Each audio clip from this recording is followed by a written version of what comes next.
Where are they? Who? My children. You have children? Of course, have you not seen them?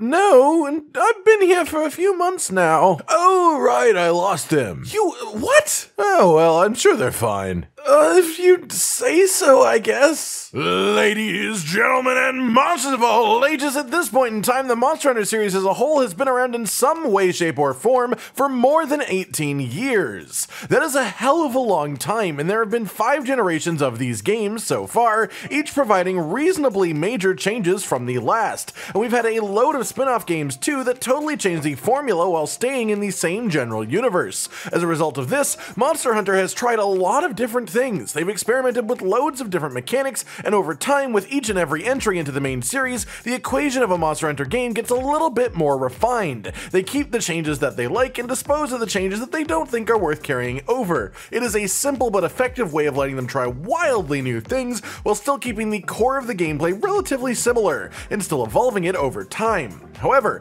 with that said, there have been many things left behind over this time, mechanics that seemed important in older games that are no longer even a thing these days. Now, not all of these things are necessarily good or bad, but everyone has been forgotten by the main series today. So let's go over a list of 10 things that Monster Hunter has lost over the years. Number 1.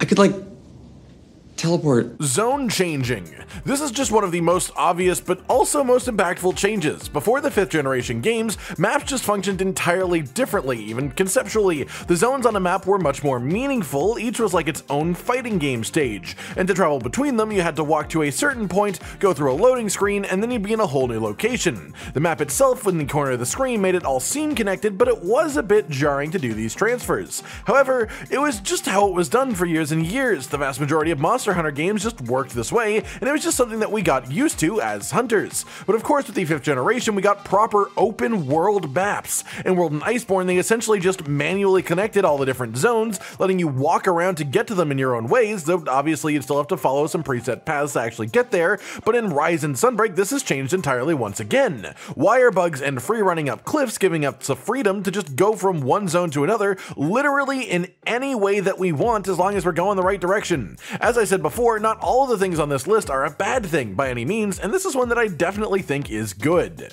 Number 2, the farm. This is a bit of a short-lived one, as it only really existed in the 2nd generation, but back then the whole idea of harvesting resources over time within the base was totally different. You wouldn't just set your palicos to go and gather materials while you hunted or talk to a man in a tree and tell him to grow some stuff. You had to put together your own entire farm. You had to pay to upgrade various parts of it to let you gather more and rarer materials, and then you had to travel to the farm and then actually harvest them yourself. Take honey from the honey area by hand, mine the ore veins by hand, capture the bugs flying around the trees by net. There was just so much more going on, and it was so much more interactive. While I can totally understand how some people saying that comparatively this was a massive time sink rather than how we do it now, it was also a fun system to take part in. It added some realism to the passive gathering part of the game in the village, and it was gone as quickly as it arrived. Over time, Monster Hunter has made a lot of choices in order to speed up the general pace of the game as a whole, giving you more action and less hanging around, and sometimes that works out great, but I think that the loss of this farm is indeed one of the sadder results of this. Number 3. You've got green paint on your face. Paintballs. And here is something that I somewhat feel two ways about. Paintballs. The system was undoubtedly a little bit annoying, but it also had some charm. In old games, if you wanted to keep track of a monster, you'd have to hit them with a paintball. This would last for about 10 minutes and show the monster's location on the map while it was on. It simply made sense, but if you forgot to reapply it and then the monster changed zones without you watching it, you could legitimately be running around the entire map looking for it for 10 minutes yourself with no luck, as it wrapped around and changed zones to wind up behind you in a place that you've already checked. In World, the system became footprint tracking, and then once you found the monster, you could just see it the whole time. And I think this was definitely a better version of that system. But then in Rise, this changed to become the Kahoot tracking system, and now once you've seen a monster for the first time, you just immediately know where it is on every single quest that you ever go on. This is another one of those decisions made to speed up the pace of the general gameplay, but I think that Rise took this a little bit too far, really. I think immediately knowing where everything is just a bit too much, at least personally. personally. Number 4. Underwater combat. In the 3rd generation, we could legitimately fight monsters underwater. There was a space of movement, attacks were a totally different concept because of the vertical movement component, and everything was just sort of crazy in a very interesting way. This totally shifted the way that you had to think about fighting monsters within this space, and it's one of my favorite deviations that the main series has ever made. But at the end of the 3rd generation, this mechanic stayed behind, and it hasn't been brought back since. There were quite a few complaints from some people about the way that the movement felt underwater, but having played the game myself now, I know that it just wasn't that bad. It was definitely a little bit odd, it was different than moving on land for obvious reasons, and some weapons undoubtedly had it a little bit worse than others, but considering how experimental the concept was at first, it was actually quite fantastic in its own way. I think it was probably the right choice to not make it a staple of the franchise though, as something that returned in every game, as if every single game had underwater combat, it wouldn't evolve all that quickly and it might lose its sort of magic as well. However, that said, I think taking a break from it for a few generations means that they could have had a lot of time to refine it and rethink it and maybe take another stab at it. I truly believe that Monster Hunter will go back to underwater combat one day, at least I hope so, and hopefully one day soon as well, and when it does, with the modern technology that we have in our current games, the way the movement feels so slick now, I can't see it being anything other than absolutely amazing. Number 5. Oh, I'm a cat. I'm a sexy cat. Prowler mode. In Monster Hunter Generations and Generations Ultimate, there was a special 15th weapon added to the game, something that hasn't been brought back since. Quite literally, it provided the ability to play as your Palico instead of your hunter. They had their own entirely unique moveset. You could build them in different ways with different skills and abilities, and instead of the standard health bar and healing system, they worked quite uniquely, having a set of acorns under your health bar, and each acorn was just a refresh to your health bar. If you ran out of health, you'd eat an acorn and refill, and once you're out of acorns, you would probably faint like normal. Everything was topsy-turvy. It totally flipped the game on its head in the way that you thought about it when you played this way, and I can understand why this system wasn't immediately brought back, but it was a unique enough function that it's definitely worth remembering and thinking about from time to time. Number 6.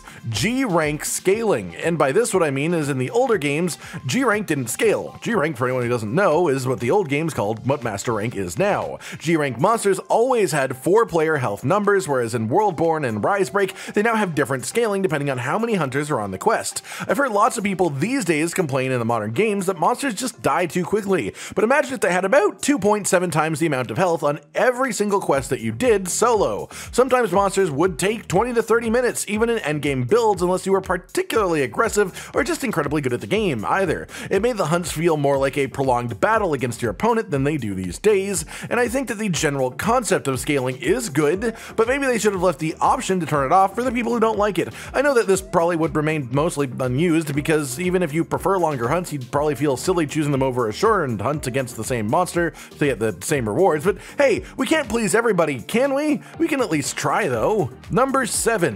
Multiple gathers, and this is one that has progressed in stages in varying ways. Back before the 5th generation games, you could gather from a mushroom patch like 5 times. The same with herbs, honey, and of course mining ores. Any type of gathering out in the field, you could spend ages doing it, just doing that and nothing else, and you'd get the same results that you do in a quarter of the time today. In Worldborn, this was reduced pretty heavily, with pretty much only mining ore nodes being able to be interacted with multiple times. Everything else was just being picked up in bunches, and now in Risebreak, even mining nodes are one and done. Like many of the things on this list, this is something that has been changed to increase the pace of the gameplay in general, but it definitely does remove a bit of the charm from the downtime of Monster Hunter. It speeds up the game, but it makes it feel less like a hunting simulator and more like an arcade-like experience on hunting monsters. Whether you like that or not, though, is definitely a personal thing, however. Number 8.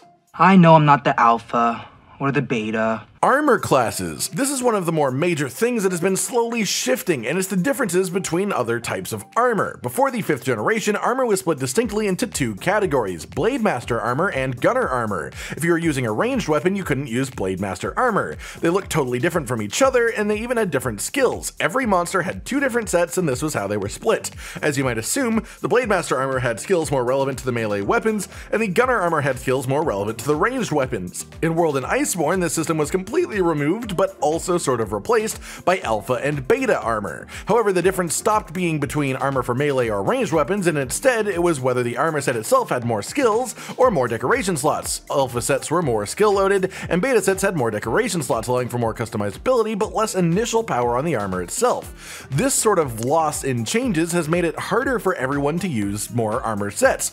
Gunners have less options because there's less armor sets with gunner related skills, and for melee weapons there's often just an armor set that you don't really want to touch because it's only got gunner skills on it. In Rise we lost this whole thing completely, and now we just have one armor set for each monster, one visual look, one set of skills, one set of decoration slots. Now, it's only been this way in Rise specifically, so it isn't necessarily going to stay like this for even the next game, and honestly, I hope it doesn't. I much prefer Alpha and Beta, and honestly, even past that, I think the Blade Master and Gunner sets were a good thing to have in general, especially if you mix it with the layered armor options that we have nowadays, so we could look like either one that we wanted to while wielding our weapons.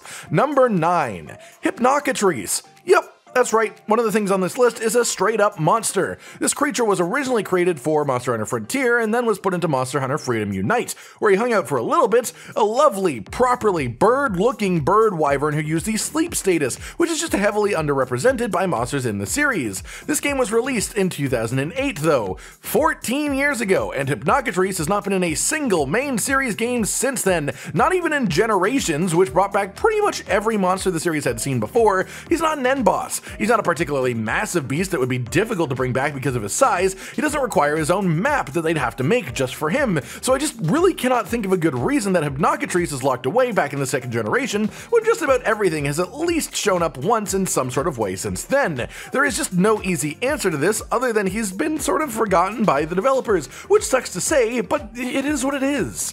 Number 10. Rise Changes. The title of this section was actually sort of hard to make mean what I want, but this entry is just any and all of the things that Rise changed from Iceborne all in one place, mostly because anything that has just been changed for one game, especially a portable one like Rise that functions differently, is entirely possible to come back in the very next game. And so while these things have been lost for now, I don't expect all of them will be gone for very long, really. The first of which is Capturable Endemic Life. This was one of the coolest systems that was introduced in Monster Hunter World, just general random tiny creatures walking around different sections of every map, and you had a capture net to grab them and add each of them to your collection of little creatures. It was a lovely little side activity that felt perfectly in line with the goals of the series in general. In Rise, the concept of hot and cold drinks was completely removed as well. For anyone who doesn't know, before this, any maps that were particularly extreme on the temperature scale in one way or another, things like deserts, volcanoes, or arctic tundras, would require you to have a drink to compensate for the temperature differences to avoid significant negatives to your character. In Rise, this was completely removed for the sake of gameplay pace, but I could definitely see this immediately returning in the next game. We'll have to see. The big thing with this that has been changed for a while though is deserts. Back in the day we had a different desert map with a uniquely real-world accurate effect. During the day you would need to drink a cool drink, as you might expect, and then during the night you would need to drink a hot drink on this map because, as you may not know if you've never been to a desert yourself, deserts get ridiculously cold at night due to a lack of tree cover. Just a neat detail of the older games that has been lost for a while. And then finally in this section, seasonal events. In World, every 3 months or so we had a proper gathering hub event that would change the look of the whole hub. The quest maidens would wear outfits that matched the theme, and we would get new layered armor to go with it too. It was all a really nice and fun concept that I miss these days in Sunbreak, but totally can see returning not too far in the future. And that's it everyone, 10 things that Monster Hunter has lost over time. What other things do you think are worth pointing out and talking about? Which things has the series lost that you would want to come back? Are there any things that have changed that you're significantly happier to have gone? Like if you like the video, subscribe and hit the notification bell for more, and most importantly, ladies and gentlemen, until next time, stay sweet. Josh, Cotton, and Hollow with the videos, dropping the humor like a hammer on your tippy toes, bringing entertainment on a daily arrangement to take our insanity and turn it into entertainment. Yes, I said entertainment twice, to reiterate that it is nice to look into your faces on a mostly daily basis when you let us in your homes to make the whole world a stage. Goodbye.